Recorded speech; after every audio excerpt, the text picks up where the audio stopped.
There are many stories about mountain climbers who are always striving to conquer the next peak. However, many of the risks taken to do so are often not talked about. We also don't usually hear about those who have tried and failed or who were left behind. After all, the way back is always more difficult. The story we are going to tell you today is true. It is about two friends who are mountain climbers, and they decided to climb a mountain that no one had reached the peak of before. Will they have the strength to climb and then descend the steep slopes? Watch the video until the end to find out what happens.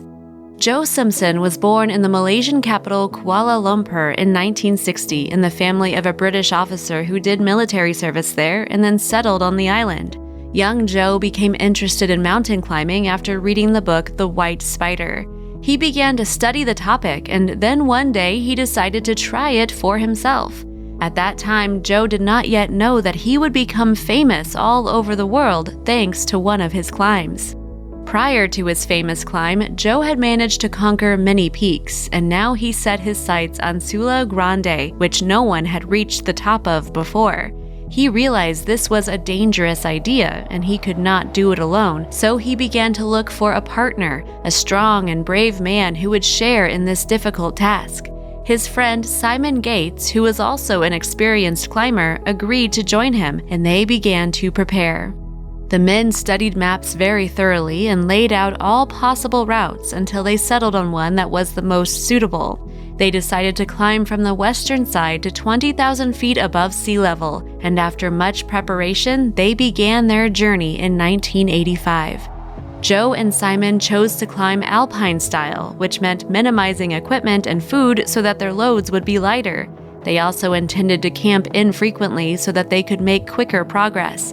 They understood they would not have help in case of emergency, but nevertheless, they proceeded with the plan. On the appointed day, Joe and Simon set off. They covered the first mile of the journey quickly enough, but the higher they climbed, the more difficult it became. At high altitude, the human heart begins to suffer from lack of oxygen, and the body requires more water than usual. Since they had limited their supplies, in order to stay hydrated, the climbers had to melt snow, which significantly slowed down their progress because it took an hour to melt enough snow to meet their needs. It was also difficult to walk because the snow would stick to their clothes and then freeze, creating a heavy ice suit on their bodies.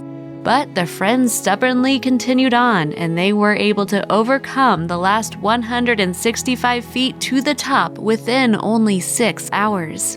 When Joe and Simon finally reached the top, they were overjoyed. They looked around from above and felt like kings of the world. Until that day, no one had reached this peak. After rejoicing in their success, the climbers began preparing for the descent. Statistics indicate that the majority of mountain climbing accidents, in fact over 80%, occur during the descent. The descent is always more difficult, so you need to be constantly on the alert. Joe and Simon were well aware of this, and having collected their supplies, they began to descend. About a half hour into their descent, the mountain was suddenly engulfed by a large cloud, and the men were lost in thick fog.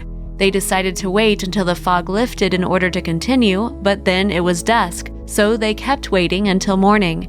At this point, they had run out of gas for their burner, so there was no longer a way to melt the snow for water. Therefore, they had to eat snow in order to keep hydrated. By morning, the weather was clear and calm, so the friends fastened to each other with rope and continued to descend the sheer rock. They were very careful because they understood that if one of them fell, they would both end up falling together.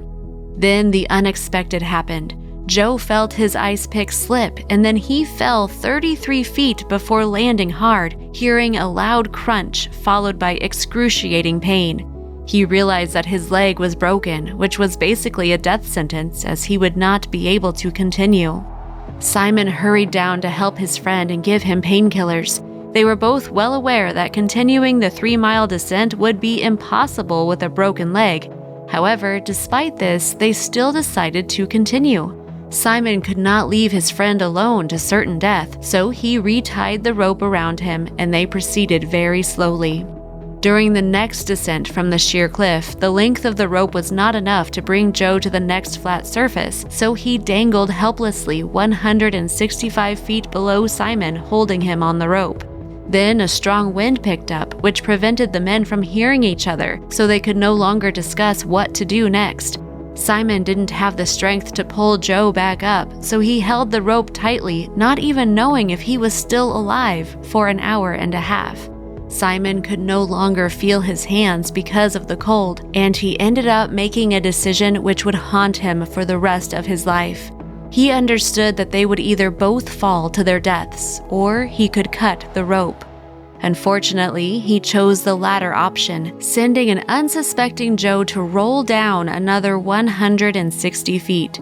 Upon landing, he lost consciousness, and when he came to, he realized that he was in a hopeless situation without any water or food, with a broken leg and no chance of salvation. But he did not give up. He got a hold of himself and continued his journey. He created a splint from improvised materials, and then he proceeded to crawl. He was disoriented. He did not know in which direction to crawl, but there was only one thought in his head: he needed to keep going. At times, it seemed to him that he was losing his mind. He sobbed in despair, but then he got a hold of himself again and continued to crawl. He crawled for several days until he reached the camp that he had pitched with Simon near the foot of the mountain. It just so happened that Simon was still there, even though he should have left the camp long ago. It was as if something was keeping him there, and when he heard faint groans, he looked up and could not believe what he saw. Joe was there, alive. He was barely hanging on, but he was alive nonetheless. Simon quickly helped Joe, who was immediately taken to the hospital and provided medical attention. It took Joe several years to fully recover. You would think that after such an ordeal, he would never want to climb a mountain again, but no, after this incident, he continued to climb mountains and even remained friends with Simon because he understood he would have done the same thing in that situation. His story is no doubt very touching. What do you think about it? Share your opinion in the comments, like, and subscribe to our channel.